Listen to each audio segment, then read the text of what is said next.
Start with your hands on the rings or bar, with your feet on the ground, leaning back. Start to pull your ribs down and your hips directly under your shoulders, and when you're ready, disconnect from the ground, coming into the full hang. You may not be ready for a full hang yet, so pay attention here. I'm going to start leaning back, and you may start in this position right here, where you're just learning how to pull your ribs down and not bringing the feet off the ground. That's totally fine. Now from the side view, what I really want you to pay attention to is how my ribs come down. The ribs don't poke out to the front. Once we get comfortable with hanging, we really want to start exaggerating the slack in the shoulder. So really start to push your shoulders up to the ears. You should really deepen the stretch, either in the armpits, the pecs, or even potentially between the shoulder blades as you do this.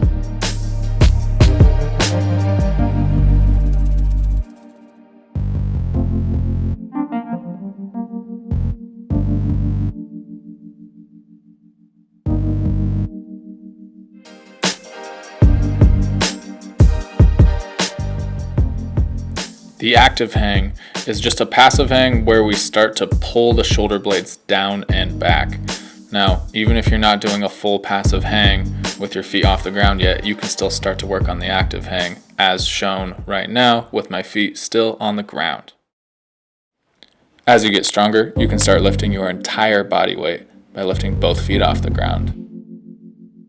The key to this exercise is keeping the elbows all the way locked and squeezing your shoulder blades down and back as hard as you possibly can. You shouldn't feel any pinching in the top of your shoulder when you do this. If you do, go ahead and put your feet on the ground and just do this a bit more leaning back than normal.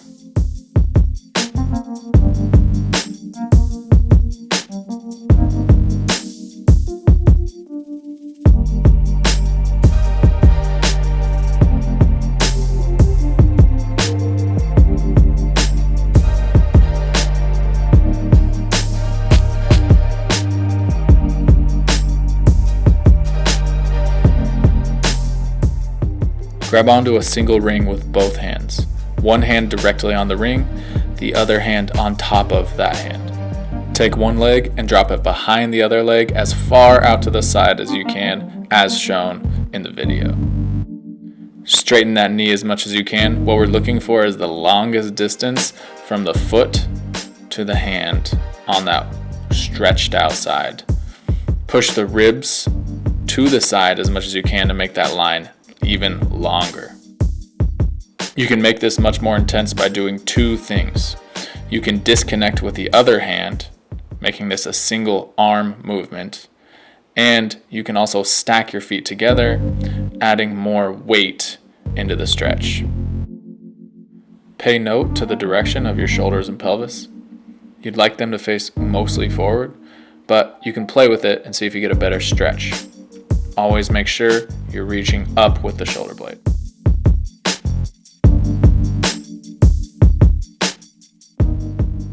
Grab onto a bar or ring with one hand, feet still on the ground. Make sure your hand and armpit are facing mostly forward. You want them in the same direction.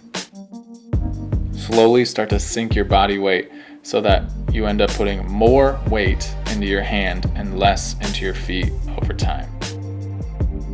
Just as in the two-arm passive hang, we want to make sure the ribs stay down. Lifting the knees to the front can help you get the ribs down more and give you a better stretch. The stretch you'll feel in a one-arm passive hang will be different than a two-arm passive hang. Because of the angle of the shoulders, you're going to get a much deeper pec and potentially pec minor stretch. So anticipate that. Also, just as in the two-arm passive hang, if you really reach that shoulder blade up to the ear, you're going to get a much stronger stretch.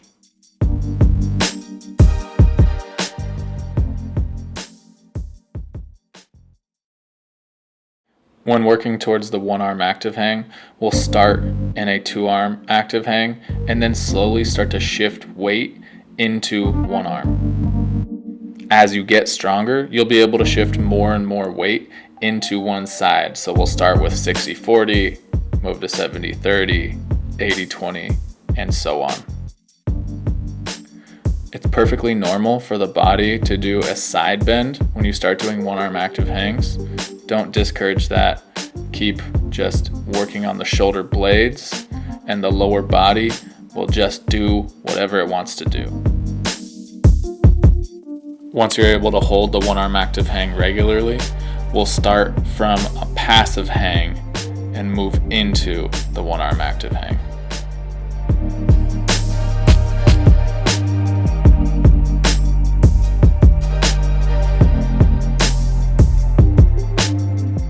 Start in a passive hang, move to active hang, and then start to pull yourself into an inverted position, and then continue that motion all the way until your feet travel towards the ground.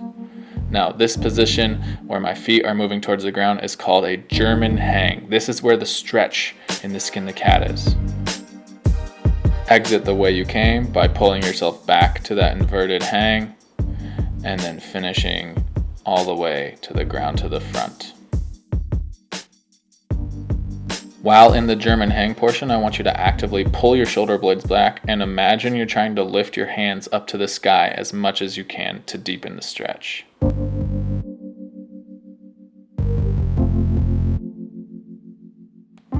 When doing the skin the cat, the goal is to keep the elbows locked the entire time. You should also never be relaxed. You're always actively pulling your shoulder blades in the direction of the rings. Exercise as much control as you can through the entire movement.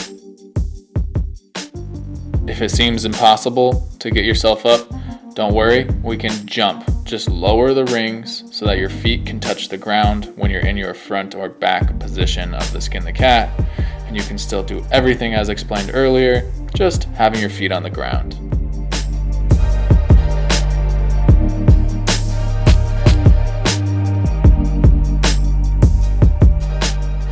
And if that still sounds crazy, we can just isolate the stretch by grabbing onto the rings, behind the back, and sinking the hips towards the ground.